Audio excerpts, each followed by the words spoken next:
तो गाइस मैं हूं अंकित और आप दिख रहे हैं रेसलिंग फैंस नेटवर्क। सबसे पहले गाइस हम लोग अपनी बातों को शुरू करेंगे रिया रिप्ली एंड डोमिनिक मिस्टीरियो से। बाय द वे गाइस मेरी आवाज़ और ज़्यादा फंस गई है और अटक गई है, तो स्पीड स्लो होगी, वॉल्यूम भी काफ़ी धीमा होगा। तो मैं आपसे बस रिक्वेस्ट करूँगा कि 2-3 दिन मैनेज कर लो। मैं बैकग्राउंड म्यूजिक इसलिए नहीं लगा रहा हूँ कि कहीं वो भी डिस्ट्रैक्शन हो जाए। तो आवाज़ है सिंपल, मेरी फटी हुई आवाज़ है मेरी, थोड़ा सा बर्दाश्त कर लो। मैं खुद भी काफ़ी दिक्कत में हूँ भाई, दर्द हो रहा है, बोलने में नहीं आ रहा, लेकिन अपना काम है यार, ये तो अपना काम तो करेंगे ही करेंगे। बस आपसे रिक्वेस्ट करूँगा कि आप थोड़ा सा मैनेज कर लेना। डोमिनिक मिस्टीरियो की बात करेंगे हम लोग। तो डोमिनिक मिस्टीरियो भाई ऑलरेडी रिया रिप्ली को मिस करने लगे हैं। डोमिनिक मिस्टीरियो एक ट्वीट पोस्ट करते हैं एक बैकस्टेज फोटो के साथ रिया रिप्ली की, लिखते हैं कम बैक सून मामी it's not the same already. कहते हैं कि जल्दी आ जाओ रिया रिप्ली को, जल्दी आ जाओ, अभी ऑलरेडी चीज़ें सेम नहीं है। यानी 24 घंटे हुए हैं लगभग and already Dominik Mysterio Riya replay को मिस करने लगे हैं। तो ये है भाई सच्चे वाले आशिक रिया रिप्ली के। उसके बाद रिया रिप्ली इनके ट्वीट को कोट करती हैं एंड इमोशनल वाली इमोजी पोस्ट करती हैं एंड उसके बाद लिखती हैं I will be back before you know it. And उसके बाद purple heart, and purple heart BTS का नहीं है, जजमेंट डे का है, मैस्कुलिन फैक्शन का। यहाँ पे तो फीमेल सुपरस्टार्स भी मैस्कुलिन हो जाती हैं। तो भाई यहाँ पे लिखती हैं रिया replay I will be back before you know it. तो कहती हैं कि मैं जल्दी वापस आऊँगी एक तरीके से डोमिनिक को। हालांकि डेव मेल्टजर का कहना है कि 3 महीने तो आपके हाथ से निकल गए भाई, 3 महीने तो मतलब होने ही नहीं वाला 3 महीने रिटर्न।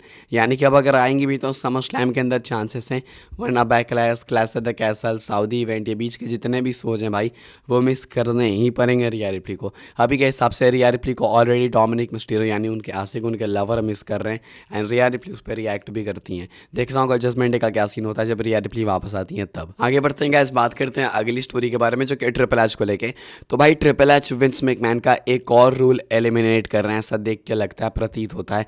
बिकॉज विंस मैकमैन का एक काफ़ी इनफेमस रूल था, क्या था आपको पता ही होगा, कि अगर कोई ऐसा सुपरस्टार आ रहा है जो कि बहुत ज़्यादा फेमस नहीं है तो भाई उसके नाम को चेंज कर दो। लाइक अभी टामा टोंगा आए, ग्यूली आई WWE के अंदर, तो इनका नाम नहीं बदला, लेकिन अगर विंस मैकमैन इंचार्ज होते हैं तो इनका नाम बदल दिया जाता। आप एग्जांपल देख लो भाई एले नाइट का।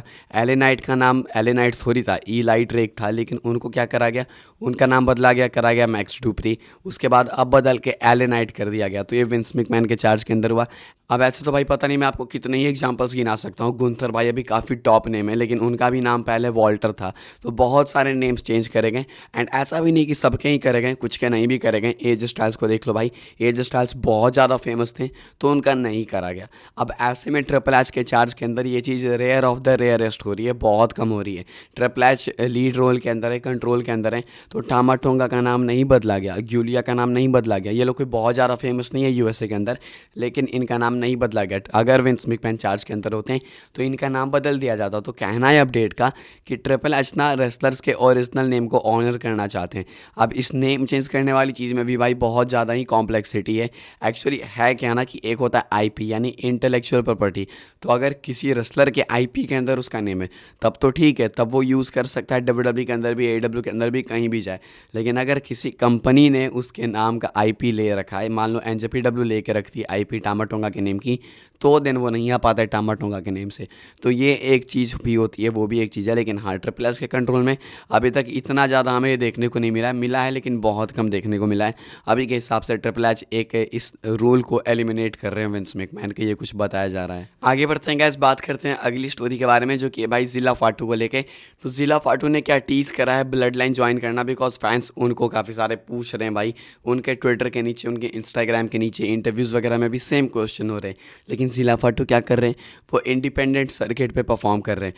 अब जिला फाटू जो है भाई रिएक्ट करते हैं इस चीज़ के ऊपर एंड कहते हैं ट्रस्ट द प्रोसेस किड्स। वो अपनी फ़ोटो शेयर करते हैं भाई अपने इंडिपेंडेंट रेसलिंग प्रमोशंस वगैरह में से एंड यहाँ पे लिखते हैं ट्रस्ट द प्रोसेस किड्स। अभी आपको मालूम ही है ट्रस्ट द प्रोसेस क्या होता है। इसका मतलब होता है कि जो ये प्रोसेस चल रहा है उस पर बिलीव रखो, जो भी होगा आउटकम निकलेगा इवेंचुअली अच्छा ही निकलेगा। यानी कि इवेंचुअली ये ब्लड लाइन ज्वाइन करेंगे, ये तो हमें वैसे भी पता है, मतलब ये चीज़ बहुत ऑब्वियस सी चीज़ हो गई है। अब जेकब फाटू आने वाले हैं तो ये तो आएंगे ही आएंगे भाई, साथ में टैग टीम के तौर पर कम्पीट कर रहे थे इंडी रेसलिंग में। तो अभी के हिसाब से या तो डब्ल्यू वेट करिए ज़िला फाटू को और ज़्यादा बेटर हो जाने का, या नहीं तो भाई सिंपल सी बात है कि अभी नीड नहीं होगी, जब नीड होगी तो लेके आ जाएंगे। अभी टामाटोंगा का नया एडिशन हुआ, अभी एक और नया एडिशन जेकब फाटू का भी बाकी है, तो ज़्यादा कॉम्प्लेक्स क्यों करना बहुत सारे लेके। तो अभी टाइम है प्रोसेस को ट्रस्ट करने के लिए, ज़िला फाटू भी कह रहे हैं तो आप भी वेट करो। लेकिन हाँ, इवेंचुअली ज़िला फाटू भी आएंगे। अभी के हिसाब से ज़िला फाटू ने खुद से ये चीज़ टीज कर दी है अपने ट्विटर अकाउंट पे ट्वीट करके। आगे बढ़ते हैं गाइस, बात करते हैं अगली स्टोरी के बारे में जो कि रिलेटेड है भाई Matt Hardy and Bray Wyatt को लेके। तो मैट हार्डी ने आपको मालूम है कल एक टीज़ ड्रॉप करा था अंकल हाउडी को लेके। ये टीज़ कैसा था गाइस, ये टीज़ था कि वो पॉसिबली ज्वाइन कर सकते हैं अंकल हाउडी फैक्शन को, बिकॉज उन्होंने सेम मंडे नाइट रॉ में आया हुआ QR कोड एंड वो कौवा था, चिड़िया थी, पता नहीं क्या, उसको भी पोस्ट करा था। तो अब काफ़ी ऑब्वियस बना रहे हैं वो कि वो ब्रे वाइट की ये लेगेसी वाली फैक्शन में होने वाले हैं, यानी अंकल हाउडी वाली फैक्शन में। तो ऐसे में वो एक और टीज़ ड्रॉप करते हैं। आपको याद होगा बहुत पहले मैच में देखने को मिला था Hardy boys and Bray Wyatt वगैरह के बीच में, एंड ये शायद हार्डी कंपाउंड में मैच हुआ था। बहुत पहले की चीज़ है भाई, दिमाग से निकल गई, मेमोरीज उतनी फ्रेश नहीं है। तो उसी के क्लिप शेयर करते हैं मैट हार्डी अपने ट्विटर पे वापस से, इवन इंस्टाग्राम पे भी इस बार शेयर करते हैं। एंड कैप्शन फिर से कुछ नहीं लिखा है, ये फैंस ने देखा, फैंस वापस से इरप्ट हो गए। मैट हार्डी ऑलमोस्ट कंफर्म कर रहे हैं वो कि अब वो अंकल हाउडी के फैक्शन में होंगे। एंड अब उन्होंने कॉन्टेक्स्ट दिया कि वो क्यों होंगे, बिकॉज वो पहले ब्रे वाइट के साथ इन्वॉल्व हो चुके हैं। कल मैंने आपको अपनी एक वीडियो में बताया कि किसी एक फैन ने बहुत अच्छा स्पेकुलेट करा था कि पॉसिबली कि ब्रे वाइट के जो पास्ट के अच्छे खासे मेंबर्स रह चुके हैं उनकी टैग टीम या फिर उनके साथ काम करने वाले, वो इसमें उनके साथ हो सकते हैं उनकी लेगेसी को ट्रिब्यूट देने के लिए अंकल हाउडी के फैक्शन में।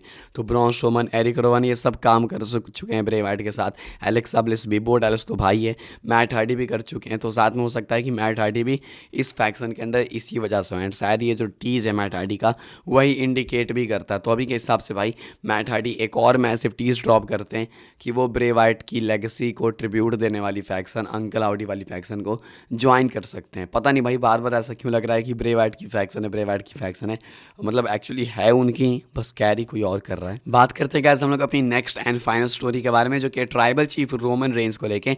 भाई रोमन रेंस को ये कहाँ पे स्पॉट करा गया समझ ही नहीं आ रहा है। मैं आपको बताता हूँ, एक फ़ोटो लीक हो रही है, लेकिन उससे पहले भाई एक सेकंड निकाल के चैनल को सब्सक्राइब कर लेना। यहाँ पे आपको WWE की अपडेट सबसे पहले मिलती है, भले ही ऐसी फटी आवाज़ में देखने को मिले, लेकिन मिलेगी तो सबसे पहले ही।